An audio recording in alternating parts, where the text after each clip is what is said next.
I live right here. Okay. If I'm telling you to stop reaching for shit, I stop live reaching. right here. Understand me? I live. We're gonna stand you up, okay? Stand you up, alright? You start making movements, I'm gonna slam you on your face. All right, this is the defense motion to suppress. Before we get back to the video, I want to catch you up to speed with where we're at. This is a defense motion to suppress, and we're about to hear the direct examination of the police officer.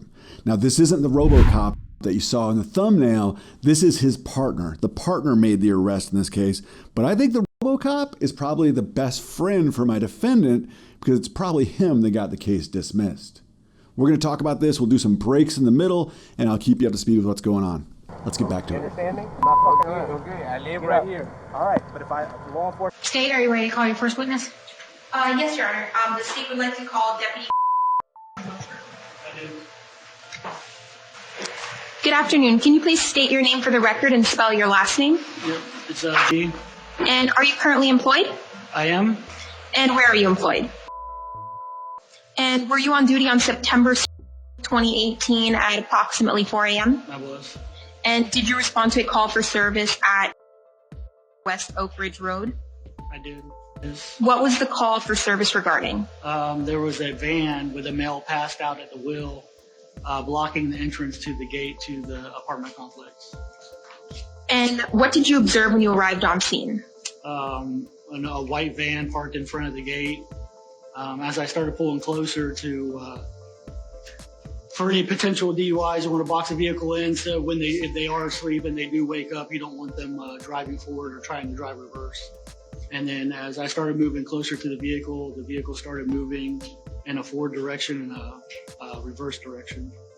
Was the vehicle operating in an unusual manner? Yes. And did you believe the defendant to be ill or impaired? Objection to that last question with the speculation. Lay the facts out and what was unusual. Sustained. All right, let's talk about that for a minute. So during an objection, you're just saying that something was improper. I objected there to, she asked for a conclusion to be drawn that he looked impaired and didn't lay out the facts as to why. I know that's a strong legal objection, but the judge sustained it nonetheless. When an objection is sustained, that means the judge sides with the person giving the objection. So that question is stricken. The prosecutor has to ask it a different way. Did you find the manner in which the vehicle was moving to be unusual? Yes. Objection. Same question. How was it unusual? Describe what was happening with it? It's not typical that someone would move forward about a foot or two and then start reversing a foot or two and then try to move forward a foot or two, not going anywhere, especially when there was a police car directly behind him. Did you believe Directly where? I didn't catch you trailed off. Behind. I was trying to box the vehicle in. We try to put bumper on bumper when we suspect that there may be an impaired driver, just so it, sometimes if they're sleeping, when you walk up to the car and you knock on the window, they'll freak out. The car's usually in park with the foot on the brake and they'll hit the gas and they usually drive. Objection is to speculation, which usual facts in this case are pertinent. Sustained. All right, let's talk about that objection real quick. The officer is testifying as to what usually happens when he wakes someone up from a slumber in a car. Well, what usually happens matters for the police officer because he has to predict what's going to happen so that way he can give an appropriate response. But from a courtroom standpoint, what usually happens doesn't matter because it's the facts of the particular case that are relevant. So it's kind of a meshing of two separate things here. Did you believe that the defendant may be ill or impaired? Let's get back. That's what the call came over. Objection, hearsay. Response? Your Honor, the testimony isn't being elicited for the truth of the matter asserted. It's to gather what information Deputy had when he was responding to the scene, when he was trying to determine if there was reasonable suspicion or probable cause. I believe we have a hearsay within hearsay issue here. It's not necessarily what this person or tipster communicated to the officer. I believe we have a third party in here, and although that might satisfy the first requirement, it doesn't satisfy the initial hearsay objection for hearsay and hearsay.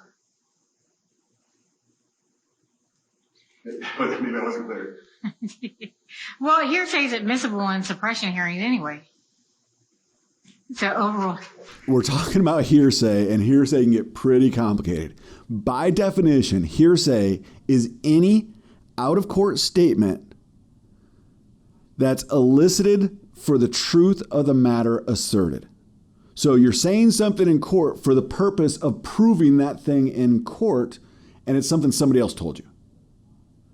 So here, they're trying to introduce this 911 call from whoever that person was through the officer.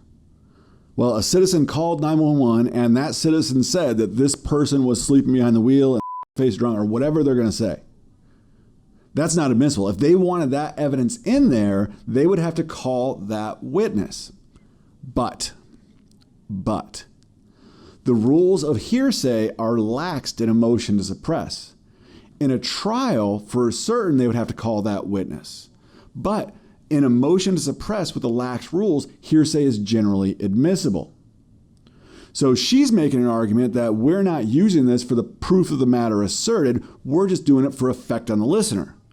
There's all kinds of exceptions to hearsay, all kinds of rules that make it not hearsay. It's a complicated mess. Let's get back into it. So did you believe, based on what you've seen at this point, that the defendant may be ill or impaired? That or some kind of medical emergency. And what did you do at that point? Made contact with the person in the vehicle. And when you approached the vehicle, did you encounter someone who would later become known to you as? I did. When you made contact with the defendant, did you ask him to exit his vehicle? I did. Hey, stop reaching for shit, dude. Hey, stop reaching. Get out of the car. I live right here. I live right here. Okay. If I'm telling you to stop reaching for shit, I stop live reaching. right here. You understand me? I live. We're gonna right stand here. you up, okay? Stand you up, all right? If you start making movements, I'm gonna slam you on your face again. Okay. You understand me? Okay. I live Get right up. here. Did you ask more than once? I don't remember how many times I asked, but I know I asked more than once, yes. And did the defendant exit the vehicle? No. Were you concerned for officer safety? Yes, because he was not following our commands, and he kept moving his hands around where we couldn't see him. And what did you do next? We extracted the defendant from the vehicle. And was the defendant injured in the process? Okay, a couple things here. First of all, this officer is not the Rambo. He does a good job. He's a seasoned officer, has a lot of experience behind him. And now he's forced in this situation by this younger police officer who we're calling Rambo here. And I got nothing against that guy either. He's in a complex situation, working off of Oakridge Road, young guy, inexperienced. He just doesn't have the skill set yet in order how to handle these circumstances. Here's how this went down. The arresting officer walks up and is talking to the guy, get your wallet, get your ID, that type of thing. The body camera recording is recording video, but not recording audio. When it picks up in the audio, Rambo, who is at the car window as well, says, "Stop reaching for something." Well, my guy was just given instructions by the senior officer, the arresting officer, to look for his wallet, get your ID. And now the other officer's saying, "Stop reaching," and you have a paradox here. So the aggressive officer then starts repeating the commands and turning the tables. This is a mental gymnastics game here. They're switching the tables, and this is how you get a resist without violence arrest really easily as a cop if you want it. And what happened next? We stood him up. He was not placed in handcuffs, and we attempted to have a conversation. We And- asked first, sorry. No, go ahead. We asked if he I had live right any here. medical All problems. right, He but if said a no. law enforcement officer gives you a command, I you fucking do live it. right here. I don't give a fuck. Now listen to me. Hey, stand over here. Go stand in front of the car. Maybe drop that flashlight and shit. All right, now we can start. The reason why we're here, we got a call that you're unresponsive and you need medical attention. Okay? You understand? Do you need medical I don't attention? understand what you're saying. I don't Do you need understand medical what you're saying. attention? No, I don't. I know. I don't. I don't understand what you're saying. That's what he just said. I don't understand what you're saying. No, I don't. And then the officer cuts him off. Rambo cuts him off when he's telling him he doesn't understand because Rambo needs to be heard. County, 143 Alpha. 143 Alpha. He'll be awake. We'll be out with one. FD can cancel if they're 51. And at this point, did you suspect the defendant may be intoxicated? Yes. And what made you suspect that the defendant may be intoxicated? I don't have my notes in front of me, but from what I recall was there was a strong odor of alcohol. His eyes were glassy and bloodshot. I'd have to see my report to recall every detail that I listed, Okay. Would you like me to? if you don't mind. That's my gate. I live right here. I live right here. Where are we? Oh, Oakridge. Oh, I live right here. What's your address? Oakridge Road. Oakridge Road. What's your address? Do you think it's a game? I don't understand what you're. No, sir. Okay. So you're sure you're not suffering? Because it seems like you're suffering from a medical episode. I'm not. You been drinking tonight? Yes, I did. How much you been drinking? He's suffering from not speaking English fluently. It's clearly his second language. This should be a given for these officers at this point in time. They're on Oakridge Road. They work this area. This guy's answering questions, but the way he's answering is slightly off. English as a second language should be first in their mind right now. Slurred speech was another one I recall. Also remember when I asked him if he had any beverages to drink, alcoholic beverages, he had said a couple. And then I was trying to clarify what a couple meant, and I believe the response was like 4. But Okay, so if I showed you your report, that would help refresh your I would think. Did you show Mr. Long? You been drinking tonight? Yes, I did. How much you been drinking? Couple beers. What's a couple? Couple beers. How many's a couple? Couple beers. Is there any reason why you're sleeping in your van? No. Is there any reason why you're trying to back away, why we're trying to get you to stop? No, sir. No, sir. Okay. No, sir. All right. Do you think that you're impaired beyond your normal faculties? Yes, I did. Yes, I did. Do you think you're impaired beyond your normal faculties? Yes, I did. That response right there indicates English second language. They should be getting a Spanish speaker officer here. Spanish speaking officer. Do you think you're intoxicated? Listen, we're not going to tell you again, take your hands out of your pocket. So look at that delay there. Look at the delay in response. He is hearing things and having to process the information. They're talking way too fast for him. Do you think that you're intoxicated and you shouldn't be driving? Right now, I am. Yeah. Yeah. Where I am. All right. Do you think you can do some field sobriety exercises? No, sir. You're not going to do them? No. You refuse? No. So slurred speech, thick tongue.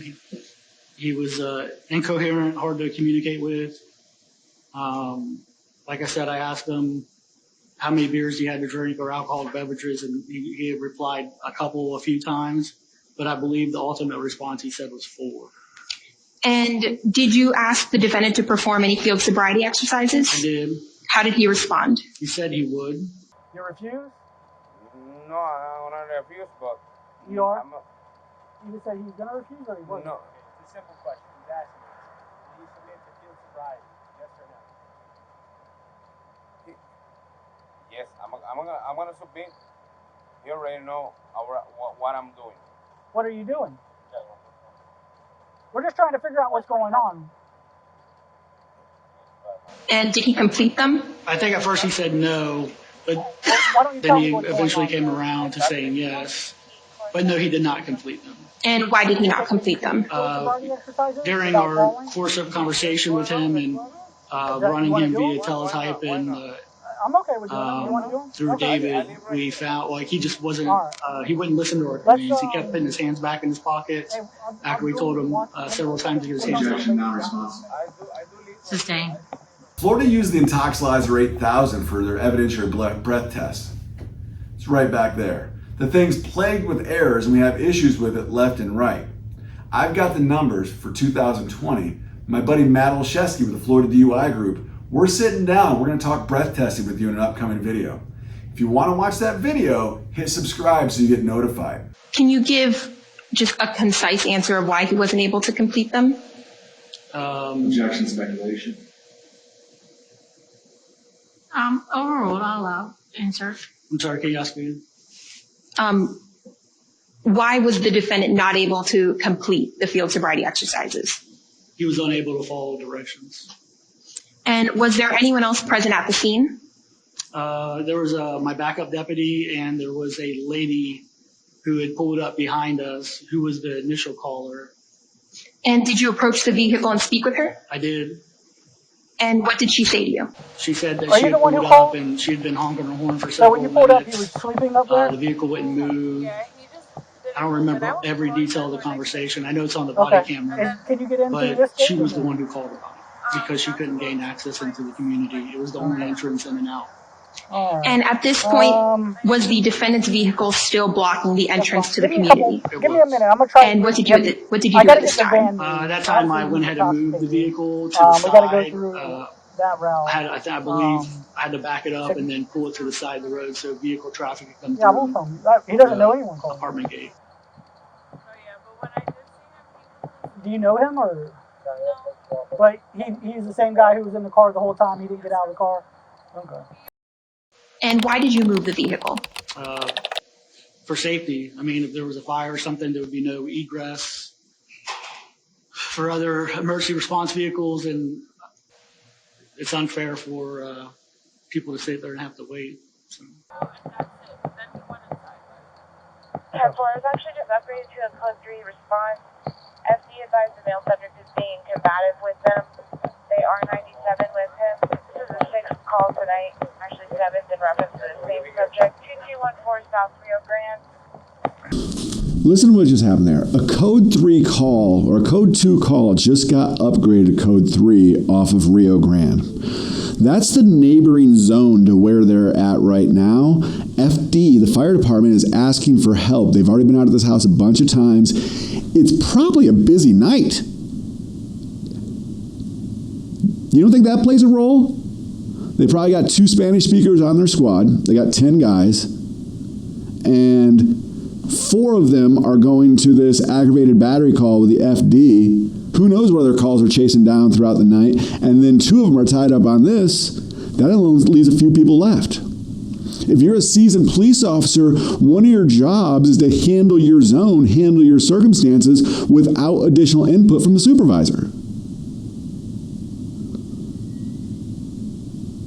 So the actual resource of getting a Spanish speaker right here would be a huge detriment to the squad and put them back for the shift. Now, it wouldn't be a big deal, but it'd be a pain in the ass. Talking about getting a Spanish speaker, you're letting somebody go from a high priority call on a busy night to come to your scene to help you translate. So now that person is out of the loop, and they got to carry on all the work that they haven't done so far, all the reports they got to write. And then on top of that, they're one less body down in that person's zone. And now you have 3 officers tied up on a simple DUI call. That's how we get here. That's how we got here.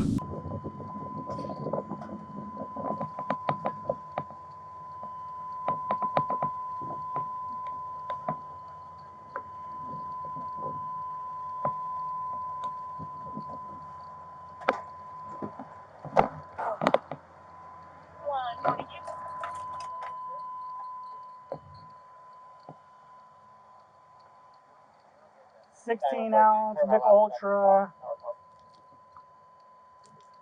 half full.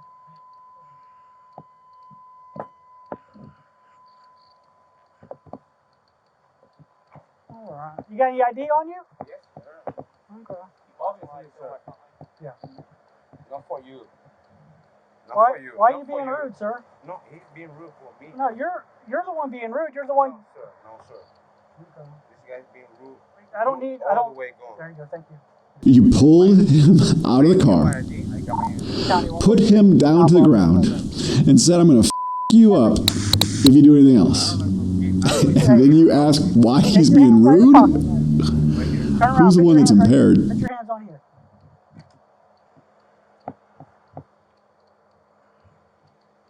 No sleeping. Spread your legs.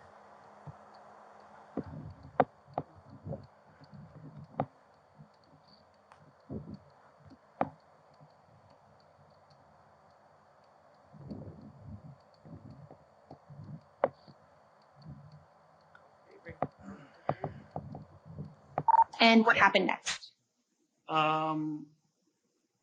He was arrested.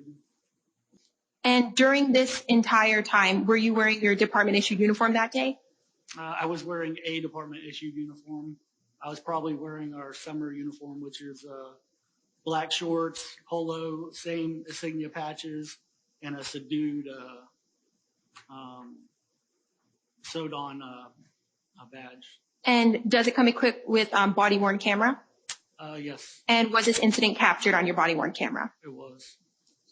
At this time, Your Honor, I would like to move into evidence what was previously entered as State's Exhibit A.